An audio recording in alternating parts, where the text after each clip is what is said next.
আজকের অনলাইন ক্লাসে সবাইকে স্বাগতম।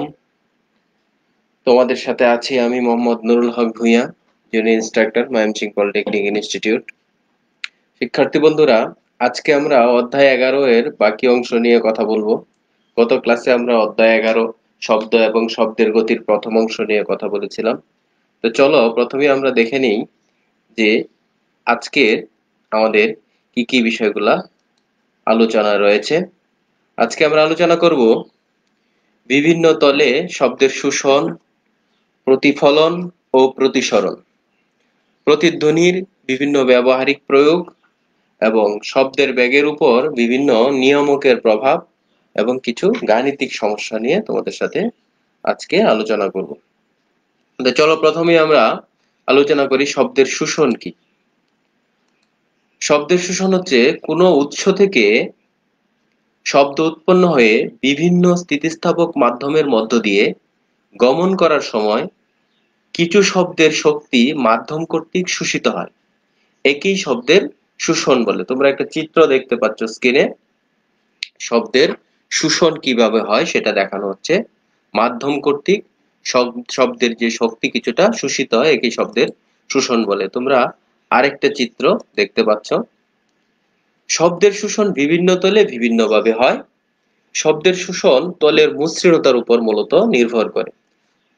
তল যত মসৃণ হবে শব্দের শোষণ ততই কম হবে, এবং তল যত অমসৃণ হবে শব্দের শোষণ তত বেশি হবে। আবার শব্দ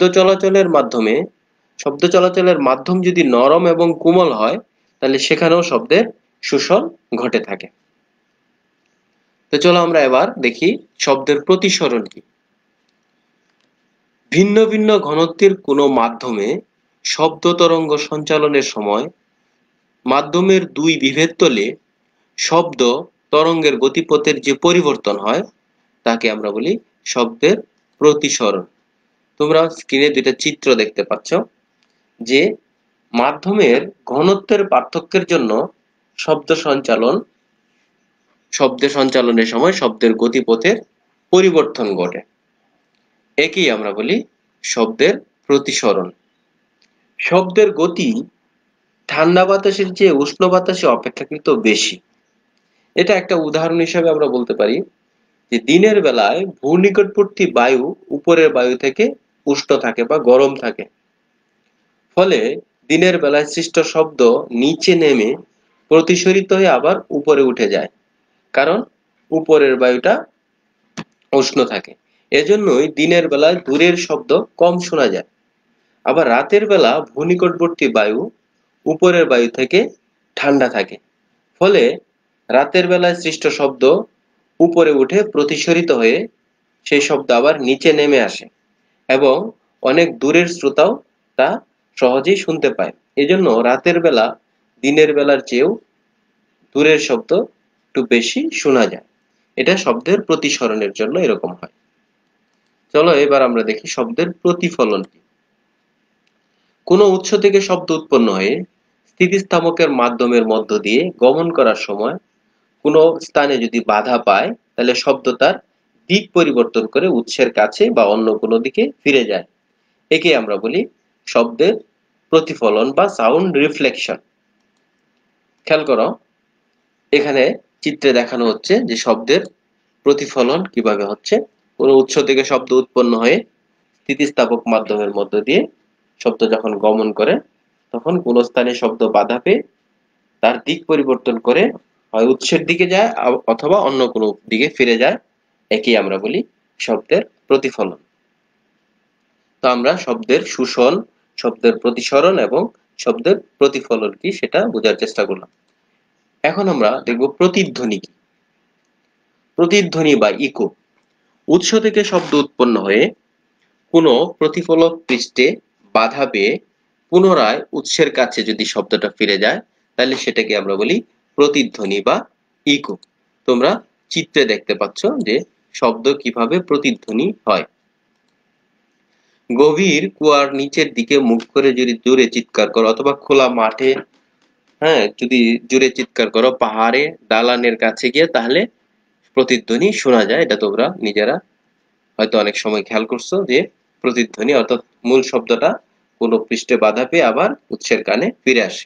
এটাকেই বলা হয় শব্দের প্রতিধ্বনি বা ইকো। প্রতিধ্বনির বিভিন্ন ব্যবহার আছে, যেমন রাতে শব্দের প্রতিধ্বনির সাহায্যে বাদুড় শিকার ধরে। তারপরে প্রতিধ্বনির সাহায্যে আমরা সমুদ্র অথবা নদীর নিচে কোনো বস্তুর অবস্থান নির্ণয় করতে পারি, অথবা সমুদ্র বা নদীর গভীরতা নির্ণয় করতে পারি। আমরা এখন দেখব প্রতিধ্বনির সাহায্যে কিভাবে সমুদ্রের গভীরতা নির্ণয় করা যায়। তোমরা একটা চিত্রে দেখতে পাচ্ছ স্ক্রিনে, যে প্রতিধ্বনির সাহায্যে সমুদ্র গভীরতা যদি আমরা নির্ণয় করতে চাই, তাহলে একটা জাহাজের এক প্রান্ত হতে পানির নিচে বিস্ফোরণ ঘটানো হয় এবং অপর প্রান্ত হতে এই বিস্ফোরণের সমান গভীরতা পানিতে শব্দ গ্রাহক যন্ত্রে ধারণ করা হয়। তোমরা চিত্রটার দিকে খেয়াল করো, এখানে এ এবং বি দুইটা যন্ত্র, একটা যন্ত্র শব্দ উৎপন্ন করে আর একটা যন্ত্র শব্দ ধারণ করে বা রেকর্ড করে। তাহলে এবং এ ও বি এই যে দুইটা যন্ত্র আছে শব্দ উৎপন্ন করার এবং শব্দ ধারণ করার, এই দুইটা যন্ত্রকে পানির উপরিতল থেকে একটু গভীরতায়, হলুদ চিহ্ন দিয়ে দেখানো হচ্ছে, দেখো এইচ গভীরতায় এই দুইটা যন্ত্র স্থাপন করা হলো। এবং এ যন্ত্রটাও শব্দ উৎপন্নকারী যন্ত্র এবং বি যন্ত্রটাও শব্দ ধারণ করার যন্ত্র। তাহলে এ থেকে শব্দটা বিতে দুই ভাবে যাবে। এ থেকে বিতে সরাসরি যাইতে যদি শব্দটা, আবার এ থেকে সি হয়ে বিতে প্রতিফলিত হয়ে যাবে শব্দটা। তাহলে সি হচ্ছে সমুদ্রের তলদেশে একটা প্রতিফলিত বিন্দু, আর এ হচ্ছে এক শব্দ উৎপন্নকারী যন্ত্র এবং বি হচ্ছে শব্দ গ্রাহক যন্ত্র অথবা ধারণকারী যন্ত্র। ধরি টি1 সময় পরে শব্দ এ হতে বিতে যায়, এ থেকে শব্দটা বিতে যেতে টি1 সময় লাগে। আবার টি2 সময় পরে শব্দ এ হতে সি তে গিয়ে আবার বিতে আসে। টি2 সময় পরে শব্দটা এ হতে সি তে, অর্থাৎ সমুদ্রের তলদেশের বিন্দুতে গিয়ে, বা মাটিতে, সমুদ্রের তলদেশে মাটি থাকে বা অন্য কোনো পদার্থ থাকতে পারে, সেখানে শব্দটা বাধা পেয়ে প্রতিফলিত হয়ে আবার বিতে যায় এবং এই সময়টা লাগে তার টি2। এখন আমরা ধরি সমুদ্রের গভীরতা ক্যাপিটাল এইচ আর পানির উপরিতল হতে এ বি এর গভীরতা আমরা ধরে নিলাম small H, R A B এর মধ্যবর্তী দূরত্ব স্মল ডি, এবং আমরা ধরে নিলাম পানিতে শব্দের বেগ হচ্ছে ভি। এখান থেকে আমরা লিখতে পারি যে এ বি সমান ভি ইন্টু টি, অর্থাৎ এ বি একটা দূরত্ব সমান আমরা জানি বেগ ইন্টু সময়। যেহেতু এ থেকে শব্দটা বিতে যাইতে টি1 সেকেন্ড সময় লাগে এবং এ বি এর মধ্যে দূরত্ব হচ্ছে, ডিস্টেন্স হচ্ছে ডি, তাহলে আমরা লিখতে পারি এ বি সমান ভি ইন্টু টি1। এখান থেকে আমরা লিখতে পারি ডি সমান, এ বি এর দূরত্বটা যেহেতু ডি, তাহলে ডি সমান ভি ইন্টু টি1। এখান থেকে আমরা ভি এর মান বের করতে পারি, ভি সমান ডি বাই টি1। খেয়াল রাখবে এখানে শব্দের বেগ ভি সমান আসছে দূরত্ব বাই সময়, অর্থাৎ ডি বাই টি1। এখন আমরা আবার চিত্রটার দিকে খেয়াল করি যে এসি প্লাস বিসি সমান ভি ইন্টু টি2। খেয়াল করো এই এসি প্লাস বিসি শব্দটা এ থেকে সি তে গিয়া সি থেকে আবার বি তে যাইতে তার সময় লাগে টি2 এবং পানিতে শব্দের বেগ হচ্ছে আমরা ধরে নিছি ভি। তাহলে এসি প্লাস বিসি এটা একটা দূরত্ব সমান বেগ ইন্টু সময়, ভি ইন্টু টি2 লিখলাম আমরা। এখন এখান থেকে আমরা লিখতে পারি এসি প্লাস বিসি সমান হচ্ছে ডি বাই টি1 ইন্টু টি2। কেননা এসি এবং বিসি আমরা সমান, এসি এবং বিসি এর দূরত্বটা সমান, যার ফলে আমরা বিসি এর পরিবর্তে লিখলাম এসি। এখান থেকে ভি এর মানটা আগে আমরা বের করে রাখছিলাম ডি বাই টি1 আর ইন্টু টি2 বসালাম। এখান থেকে আমরা 2ac সমান লিখতে পারি ডি ইন্টু টি2 বাই টি1। এখান থেকে আমরা লিখতে পারি ac সমান ডি বাই 2 ইন্টু টি2 বাই টি1। আবার খেয়াল করে এখানে ACN, ACN, এনটা হচ্ছে AB এর মধ্যবিন্দু, তাহলে ACN এখানে একটা সমকোণী ত্রিভুজ। এই সমকোণী ত্রিভুজ থেকে আমরা পাই পিথাগোরাসের উপপাদ্য অনুসারে আমরা পাই AC স্কয়ার, অর্থাৎ অতিভুজ স্কয়ার। এটা হচ্ছে AC টা হচ্ছে অতিভুজ, আর CN টা হচ্ছে লম্ব, অতিভুজ স্কয়ার সমান লম্ব স্কয়ার প্লাস N টা হচ্ছে ভূমি স্কয়ার। এখান থেকে আমরা লিখতে পারি CN স্কয়ার সমান AC square minus N square. এখান থেকে আমরা লিখতে পারি CN সমান root over AC square minus N square.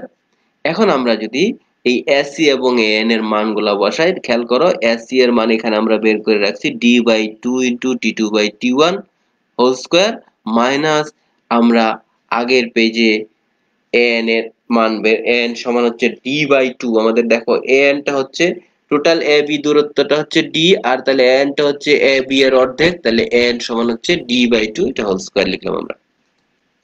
এখান থেকে আমরা লিখতে পারি cn সমান √d²/4 into t2/t1 whole square minus d²/4।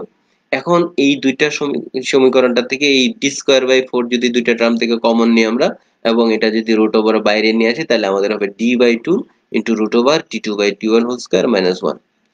এখন সমুদ্রের গভীরতা h, ক্যাপিটাল H সমান আমাদের আসতেছে h প্লাস cn। h টা হচ্ছে, তোমরা স্মল h টার দিকে খেয়াল করো, স্মল h টা হচ্ছে গ্রাহক যন্ত্র এবং প্রেরক যন্ত্রের পানির উপরিতল থেকে গ্রাহক যন্ত্র এবং প্রেরক যন্ত্রের অবস্থান, এবং cn টা হচ্ছে এই সমুদ্রের তলের থেকে ab এর মধ্যবর্তী দূরত্ব। তাহলে এই দুইটা দূরত্ব যদি আমরা যোগ করি, তাহলে আমরা সমুদ্রের গভীরতা পেয়ে যাই। তাহলে আমরা এই নে মানটা যদি বসাই h plus d/2 into √t2/t1 whole square minus 1, তাহলে এটাই হচ্ছে সমুদ্রের গভীরতা নির্ণয়ের সূত্র। অর্থাৎ এখানে ক্যাপিটাল H টা হচ্ছে সমুদ্রের গভীরতা এবং স্মল h টা হচ্ছে পানির উপরিতল থেকে প্রেরক যন্ত্র এবং গ্রাহক যন্ত্র যেখানে শব্দ উৎপন্ন করা হচ্ছে এবং শব্দ ধারণ করা হচ্ছে সেটার দূরত্ব, আর d টা হচ্ছে গ্রাহক যন্ত্র এবং প্রেরক যন্ত্রের মধ্যবর্তী দূরত্ব, আর t1 টা হচ্ছে প্রেরক যন্ত্র থেকে গ্রাহক যন্ত্রে শব্দটা যেতে সময়, এবং t2 টা হচ্ছে সমুদ্রের তলদেশের কোনো বিন্দু হয়ে গ্রাহক যন্ত্রে শব্দটা যাওয়ার সময়। এগুলো মানগুলো আমরা এখানে বসাইলে আমরা সমুদ্রের গভীরতা নির্ণয় করতে পারি। এভাবে আমরা সমুদ্র অথবা নদীর অথবা কুয়ার গভীরতা নির্ণয় করা যায় প্রতিধ্বনির সাহায্যে। এখন আমরা দেখব শব্দের বেগ কি। শব্দ একটি নির্দিষ্ট দিকে প্রতি সেকেন্ডে যে দূরত্ব অতিক্রম করে তাকে আমরা বলি শব্দের বেগ বা সাউন্ড অফ ভেলোসিটি বা ভেলোসিটি অফ সাউন্ড। বিভিন্ন মাধ্যমে শব্দের বেগ বিভিন্ন হয়। মাধ্যমের প্রকৃতি, তাপমাত্রা এবং আর্দ্রতার উপর শব্দের বেগ নির্ভরশীল। অর্থাৎ শব্দের বেগটা কেমন হবে সেটা শব্দ যে মাধ্যমে যাচ্ছে সেই মাধ্যমের প্রকৃতি, সেই মাধ্যমের তাপমাত্রা এবং আর্দ্রতার উপর শব্দের বেগ নির্ভরশীল। এখন আমরা দেখব স্থির বায়ুতে স্বাভাবিক তাপমাত্রা ও চাপে, অর্থাৎ এনটিপি এনটিপি বলতে এখানে বোঝানো হচ্ছে নরমাল টেম্পারেচার এন্ড প্রেসার, শব্দের বেগটা কেমন হয়। স্থির বায়ুতে স্বাভাবিক তাপমাত্রা ও চাপে আমরা শব্দের বেগ কিরকম হয় দেখো, খেয়াল করো। আমরা জানি শব্দ সঞ্চালনের জন্য স্থিতিস্থাপক এবং অবিচ্ছিন্ন মাধ্যমের প্রয়োজন। কোনো মাধ্যমে শব্দ তরঙ্গের বেগ মাধ্যমের ঘনত্ব ও স্থিতিস্থাপকতার উপর নির্ভর করে। বিখ্যাত বিজ্ঞানী স্যার আইজ্যাক নিউটন গাণিতিকভাবে দেখান যে শব্দের বেগ মাধ্যমের স্থিতিস্থাপক গুণাঙ্কের বর্গমূলের সমানুপাতিক এবং ঘনত্বের বর্গমূলের ব্যস্তানুপাতিক। এটা হচ্ছে নিউটনের সূত্র, শব্দের বেগ সম্পর্কিত নিউটনের সূত্র। বিজ্ঞানী স্যার আইজ্যাক নিউটন এটা গাণিতিকভাবে দেখান যে শব্দের বেগ মাধ্যমের স্থিতিস্থাপক গুণাঙ্কের বর্গমূলের সমানুপাতিক এবং শব্দ যে মাধ্যমে চলে সেই মাধ্যমের ঘনত্বের বর্গমূলের ব্যস্তানুপাতিক। বিজ্ঞানী স্যার আইজ্যাক নিউটন প্রমাণ করেন যে ই স্থিতিস্থাপক গুণাঙ্ক এবং র ঘনত্ব বিশিষ্ট কোনো মাধ্যমে অনুদৈর্ঘ্য বা লম্বিক ভাবে যদি শব্দ তরঙ্গ সৃষ্টি হয়, তাহলে শব্দ তরঙ্গের বেগটা হয় ভি সমান √E/ρ। অর্থাৎ ইটা হচ্ছে এখানে মাধ্যমের স্থিতিস্থাপক গুণাঙ্ক আর রটা হচ্ছে মাধ্যমের ঘনত্ব।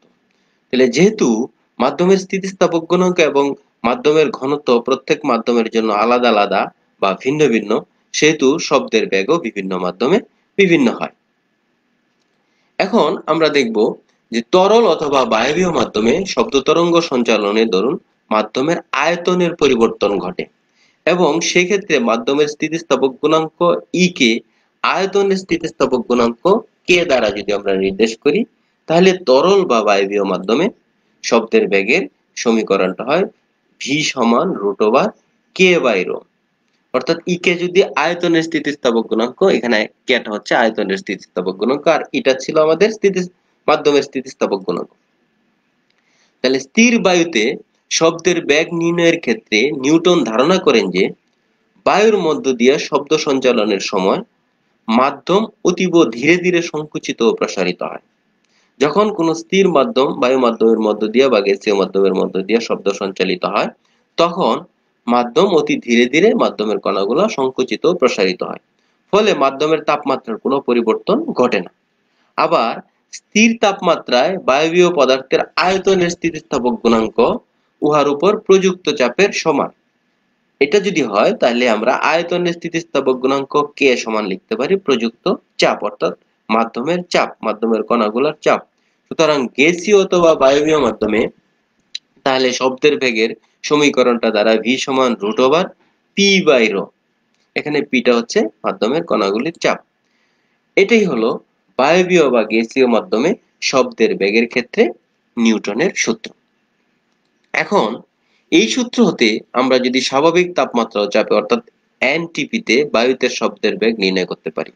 স্বাভাবিক তাপমাত্রাটা আমাদের 0°C তাপমাত্রা এবং বায়ুর চাপ যদি P0 হয় তাহলে P0 সমান আমরা লিখতে পারি H রো জি থেকে, অর্থাৎ P সমান H রো জি থেকে আসছে এখানে 76 × 13.6 × 981 ডাইন পার বর্গ সেন্টিমিটার। এটা হলো বায়ুর স্বাভাবিক চাপ।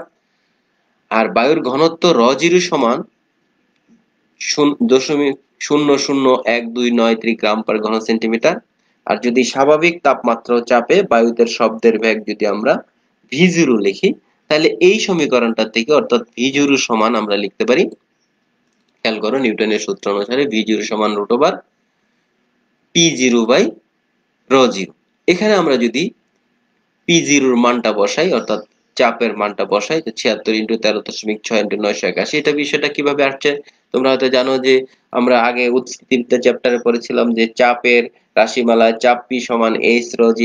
H টা হচ্ছে পারদের উচ্চতা আর 13.6 হচ্ছে পারদের ঘনত্ব, আর ওই স্থানের অভিকর্ষ ত্বরণের মানটা হচ্ছে 981 ভাগ ওই বায়ুর ঘনত্ব যদি আমরা লিখে যে 0.001293, তাহলে এখান থেকে আমরা শব্দের বেগটা পাই 280 মিটার পার সেকেন্ড। এটা নিউটনের সূত্র অনুসারে আমরা শব্দের বেগ নির্ণয় করলাম যে 280 মিটার পার সেকেন্ড, শব্দের বেগ প্রতি সেকেন্ডে 280 মিটার প্রায়। কিন্তু এই মান পরীক্ষালব্ধ মান হতে অনেক কম হয়। স্বাভাবিক তাপমাত্রা চাপে বায়ুতে শব্দের বেগের যে পরীক্ষালব্ধ মানটা আমরা জানি সেটা হচ্ছে 332 মিটার পার সেকেন্ড। তাই নিউটনের সূত্র অনুসারে বায়বীয় মাধ্যমে শব্দের বেগের তাত্ত্বিক মান ও পরীক্ষালব্ধ মানের মধ্যে একটা বিরাট গরমিল পরিলক্ষিত হয়। বিজ্ঞানী নিউটন ইহার কোনো ব্যাখ্যাও প্রদান করেন নাই তখনকার সময়। পরবর্তীতে প্রায় 120 বছর পর 1817 খ্রিস্টাব্দে ফরাসি গণিতবিদ ল্যাপ্লাস যথাযথ ব্যাখ্যা সহ বায়বীয় মাধ্যমে শব্দের বেগ সম্পর্কিত নিউটনের সূত্রের একটা প্রয়োজনীয় সংশোধনী প্রদান করেন। এটাই ল্যাপ্লাসের সংশোধনী নামে পরিচিত। এখন আমরা দেখব যে নিউটনের সূত্রটা কিভাবে বিজ্ঞানী ল্যাপ্লাস সংশোধন করেন। ল্যাপ্লাসের সংশোধনটা হচ্ছে এরকম যে নিউটনের ধারণার ত্রুটি হিসাবে ল্যাপ্লাস উল্লেখ করেন যে বায়বীয় বা গ্যাসীয় মাধ্যমের মধ্য দিয়ে শব্দ সঞ্চালনের সময় মাধ্যমের সংকোচন ও প্রসারণ অত্যন্ত দ্রুত সংঘটিত হয়।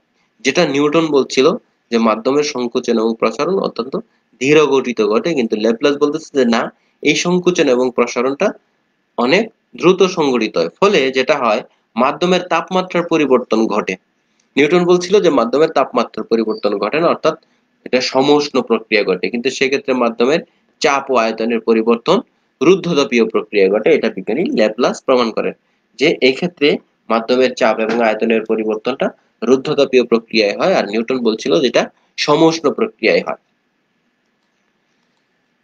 তো রুদ্ধতাপীয় প্রক্রিয়ার ক্ষেত্রে চাপ এবং আয়তনের মধ্যে একটা সম্পর্ক আছে আমরা জানি, সেটা হচ্ছে PV to the power gamma সমান ধ্রুবক।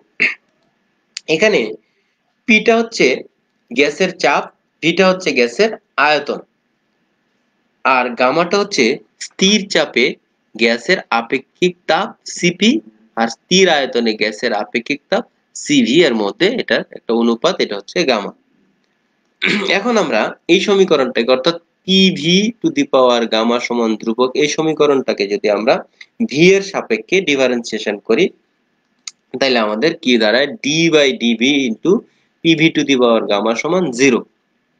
এখন তোমরা ডিফারেন্সিয়েশনের একটা সূত্র জানো ইউভি মেথডের। এখানে ইউভি মেথডটা যদি আমরা অ্যাপ্লাই করি তাহলে আমাদের আসে P into gamma into V to the power gamma -1 plus V to the power gamma into DP by DV সমান 0। কারণ ধ্রুবককে ডিফারেন্সিয়েশন করলে এটার মান 0 আসে। আবার এখান থেকে আমরা লিখতে পারি যে P into gamma into V to the power gamma minus 1 সমান minus V to the power gamma into DP by DV. আমরা যদি এটাকে এই পাশে নিয়ে আসি তাহলে এটা মাইনাস হয়ে যাবে। এখন এখান থেকে আমরা লিখতে পারি যে P into gamma into V to the power gamma into V to the power minus 1, আমরা এই জিনিসটাকে ভেঙে লিখলাম সমান minus V to the power gamma into DP by DV. এখান থেকে আমরা লিখতে পারি P into V gamma into V to the power minus 1 সমান মাইনাস ডিটি বাই ডিবি। এটা কিভাবে লিখলাম? উভয় পাশে দেখো V to the power gamma V to the power gamma দিয়ে যদি আমরা ভাগ করি তাহলে V to the power gamma এবং ভি টু দি পাওয়ার গামাটা চলে যাবে, থাকবে আমাদের P into gamma into V to the power minus 1 সমান মাইনাস ডিপি বাই ডিভি। এখান থেকে আমরা কি লিখতে পারি? P into gamma into V to the power minus 1, এটা যদি আমরা এই পাশে নিয়ে আসি তাহলে কি দাঁড়ায় যে 1 বাই ভি লিখতে পারি আমরা। এখানে V to the power minus 1 টাকে আমরা 1 বাই ভি লিখলাম, সমান আসবে মাইনাস ডিপি বাই ডিভি। খেয়াল করো এখান থেকে আমরা লিখতে পারি গামা পি সমান এই 1 বাই ভিটা যদি ওই দিক দিয়ে চলে যায় তাহলে গিয়ে ভাগ হয়ে যাবে, তাহলে কি আসবে DP by DV by V. এখানে খেয়াল করো এই minus DP by DV by ভিটা হচ্ছে মাধ্যমের স্থিতিস্থাপক গুণাঙ্ক, যেটাকে আমরা কে বলতে পারি। তাহলে এখানে আমরা তাহলে লিখতে পারি কি গামা পি সমান কে। সুতরাং গ্যাসীয় অথবা বায়বীয় মাধ্যমে শব্দের বেগের যে আমাদের সমীকরণটা ছিল ভি সমান root over K by rho, এখান থেকে আমরা লিখতে পারি কে এর পরিবর্তে ভি সমান root over gamma P by rho. এখন খেয়াল করো আমরা ওই পাশ থেকে আবার এই পাশে লিখলাম যে ভি সমান root over gamma P by rho. এখানে বায়ুর ক্ষেত্রে বা গ্যাসীয় মাধ্যমে আমরা যদি বায়ুর ক্ষেত্রে গামা সমান আমরা জানি 1.41 আর হচ্ছে অর্থাৎ সিপি বাই সিবি এর যে অনুপাতটা এটা হচ্ছে আমরা জানি যে গামা সমান 1.41 আর বায়ুর ঘনত্ব র সমান আসছে 0.001293 গ্রাম পার ঘন সেন্টিমিটার আর বায়ুর চাপ আমরা জানি পি সমান এইচ রো জি। এখান থেকে আমরা লিখতে পারি এইচ এর মান 76 ইন্টু পারদের ঘনত্ব 13.6 ইন্টু 981 ডাইন পার বর্গ সেন্টিমিটার। এই মানগুলো যদি আমরা এখানে বসাই তাহলে আমরা পাই ভি এর মানটা অর্থাৎ শব্দের বেগের মানটা পাই আমরা 332.5 মিটার পার সেকেন্ড। খেয়াল করো এই যে 332.5 মিটার পার সেকেন্ড সেটা নিউটনের ক্ষেত্রে আমরা পেয়েছিলাম 280 মিটার পার সেকেন্ড। সুতরাং ল্যাপ্লাসের সমীকরণ অনুসারে বায়ুতে শব্দের বেগ পরীক্ষালব্ধ শব্দের বেগের সহিত সংগতিপূর্ণ। পরীক্ষালব্ধ শব্দের বেগটা আমরা জানি 332 মিটার পার সেকেন্ড আর ল্যাপ্লাসের সংশোধন অনুযায়ী আমরা বেগটা পাইলাম এই শব্দের বেগ সেটা হচ্ছে 332.5 মিটার পার সেকেন্ড। তাই ইহা বায়বীয় বা গ্যাসীয় মাধ্যমে শব্দের বেগ সম্পর্কিত ল্যাপ্লাসের সূত্রটাই প্রমাণ করে। এটাই ছিল ল্যাপ্লাসের সংশোধনী নিউটনের সূত্রের ক্ষেত্রে ল্যাপ্লাসের অর্থাৎ শব্দের বেগের ক্ষেত্রে নিউটন যে সূত্রটা দিছে সেটাকে ল্যাপ্লাস সংশোধন করে দেখে পরীক্ষালব্ধ মানের সাথে তার মানটা মিলে যায় বা সংগতিপূর্ণ হয়, এটাই হচ্ছে ল্যাপ্লাসের সংশোধনী। এখন আমরা দেখব বায়ুতে শব্দের বেগের উপর বিভিন্ন নিয়ামক যেমন চাপ, তাপমাত্রা, আর্দ্রতার প্রভাব। প্রথমে আমরা দেখি চাপের প্রভাব, অর্থাৎ বায়ুতে শব্দের বেগের উপর চাপের কি প্রভাব আছে। এক্ষেত্রে মনে করি স্থির তাপমাত্রায় এম ভরের কোনো বায়ুর চাপ ও আয়তন যথাক্রমে P1 ও V1 থেকে পরিবর্তিত হয়ে P2 ও V2 তে পরিণত হলো। তাহলে বয়েলের সূত্রানুসারে আমরা লিখতে পারি বিজ্ঞানী বয়েল স্থির তাপমাত্রার ক্ষেত্রে চাপ এবং আয়তনের গুণফলের একটা সূত্র আবিষ্কার করেন, এটাকে আমরা বলি বয়েলের সূত্র। এই বয়েলের সূত্রের সাহায্যে আমরা লিখতে পারি P1 V1 সমান P2 V2, এটা আমরা 1 নং সমীকরণ নাম দিলাম। আবার আমরা জানি ঘনত্ব সমান ভর বাই আয়তন, এখান থেকে আমরা লিখতে পারি ঘনত্ব D এবং ভর M আয়তন V, অর্থাৎ D সমান M বাই V, বা এখান থেকে আমরা লিখতে পারি V সমান M বাই D। এখন এখানে অর্থাৎ শব্দের অর্থাৎ বেগ V সমান আয়তন V সমান ভর বাই ঘনত্ব, আয়তন সমান তাহলে আমাদের আসতেছে কি ভর বাই ঘনত্ব। এখন আমরা v1 সমান তাহলে এখান থেকে লিখতে পারি m/d1, যেহেতু ভরটা আয়তনটা নির্দিষ্ট, এখান থেকে আমরা লিখতে পারি v1 সমান m/d1। তারপরে আমরা v2 সমান যদি লিখি তাহলে m/d2। এই v1 এবং v2 এর মানটা যদি আমরা 1 নং সমীকরণে বসাই তাহলে আমাদের আসে p1 m/d1 সমান p2 m/d2। এই সমীকরণটাতে যদি আমরা এই মানগুলা বসাই, এখান থেকে আমরা লিখতে পারি, যেহেতু m উভয় পাশে চলে যাবে সেম, তাহলে p1/d1 সমান p2/d2 সমান ধ্রুবক।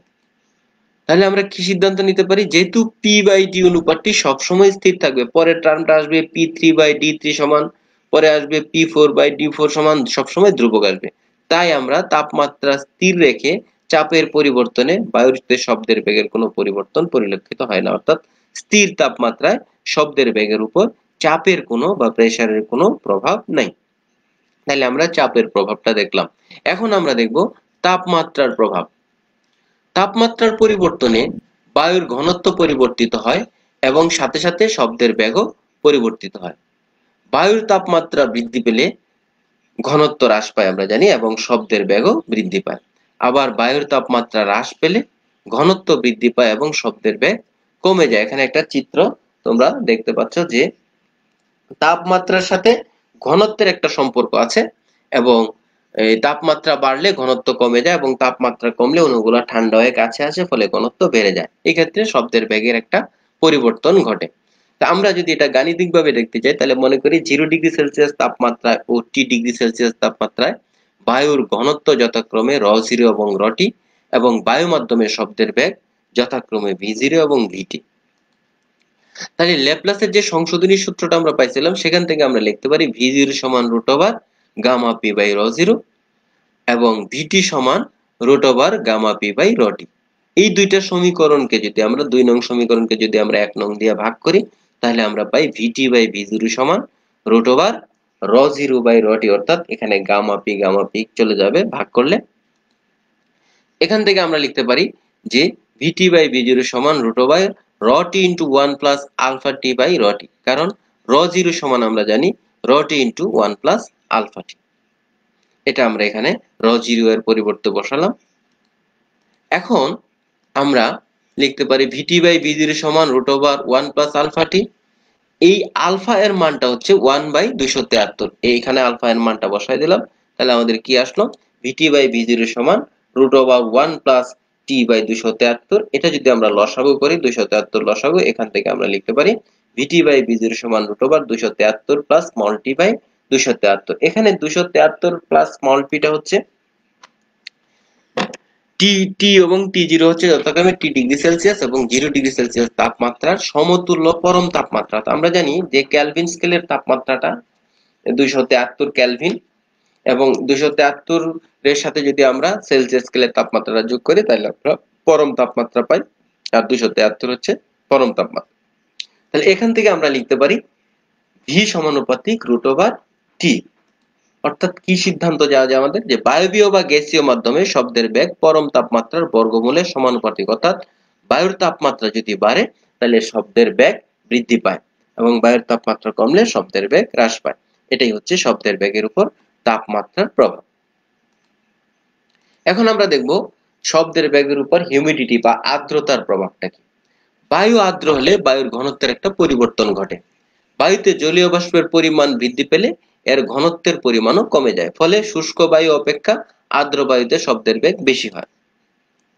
মনে করি নির্দিষ্ট চাপ ও তাপমাত্রায় শুষ্ক আর্দ্র বায়ুর ঘনত্ব যথাক্রমে ρd এবং ρm, অর্থাৎ ডি দ্বারা র দ্বারা ঘনত্ব বোঝাইছে আর ডি দ্বারা এখানে ড্রাই বা শুষ্ক কথাটা বোঝানো হয়েছে, আর র এম দ্বারা র হচ্ছে ঘনত্ব আর এম দ্বারা বোঝানো হয়েছে ময়েশ্চার অর্থাৎ আর্দ্র। এবং শুষ্ক বায়ু আর্দ্র বায়ুতে শব্দের বেগ আমরা ধরে নিলাম ভিডি এবং ভিএম। তাহলে ল্যাপ্লাসের সংশোধনী সূত্র অনুসারে আমরা লিখতে পারি ভিডি সমান √γp/pd রডি সরি, এটা আমরা 1 নং সমীকরণ দিলাম, আর ভিএম সমান আমরা লিখতে পারি আগের মতোই √γp/ρm। এই দুইটা সমীকরণকে যদি আমরা 2 নংকে 1 নং দ্বারা ভাগ করি তাহলে আমরা পাবো vm/vd সমান √ρd/ρm, কারণ γp উভয় পক্ষে কাটা যাবে ভাগ করলে।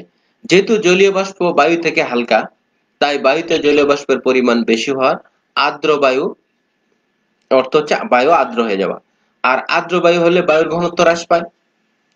সেই জন্য আমাদের র ডিটা র এম থেকে বেশি হয়, অর্থাৎ ভি এমটা ভিডি এর চাইতে বড় হয়, অর্থাৎ আর্দ্র বায়ুতে শব্দের বেগ শুষ্ক বায়ু অপেক্ষা বেশি হয়। এটাই হচ্ছে শব্দের বেগের উপর আর্দ্রতার প্রভাব। এখন আমরা একটা গাণিতিক সমস্যা নিয়ে কথা বলবো। দেখো গাণিতিক সমস্যাটা কি দেয়া আছে, যে কত তাপমাত্রায় বায়ুতে শব্দের বেগ 0 ডিগ্রি সেলসিয়াস তাপমাত্রায় শব্দের বেগে দ্বিগুণ হবে। আমরা মনে করি তাপমাত্রা T°C, তাহলে এখানে আমরা জানি যে ওই সূত্রটা থেকে যে VT/V0 সমান √T/T0। এখান থেকে আমরা লিখতে পারি VT/V0 সমান √273 প্লাস T/273। যেহেতু এখানে এই VT-টা সমান 2V0, অর্থাৎ বেগের দ্বিগুণ হবে, এই জন্য আমরা VT এর পরিবর্তে 2V0 বসালাম। V0 কাটা যাবে, আমাদের থাকবে 2 সমান √273 বাই প্লাস T/273। উভয় পক্ষে যদি বর্গ করি তাহলে আমাদের আসে এই টার্মটা। এখান থেকে আমরা টি এর মানটা বের করতে পারি, তাহলে টি সমান আসে 819°C, অর্থাৎ 819°C তাপমাত্রায় বায়ুতে শব্দের বেগ 0°C তাপমাত্রায় শব্দের বেগের দ্বিগুণ হবে। আমরা আজকের ক্লাস এ পর্যন্তই। আমাদের আলোচনার বিষয় ছিল, আগামী ক্লাসে আমরা আলোচনা করব সপ্তম অধ্যায় কাজ, ক্ষমতা এবং শক্তি নিয়ে। সে পর্যন্ত তোমরা সবাই ভালো থাকো। আর এই ভিডিওটা যদি তোমরা আবার পুনরায় দেখতে চাও তাহলে দক্ষতা বাতায়ন অথবা www.skill.scop.bd এই ওয়েবসাইটে ভিজিট করলে এই ভিডিওটা পুনরায় আবার তোমরা দেখতে পাবে। সে পর্যন্ত সবাই ভালো থাকো। আসসালামু আলাইকুম।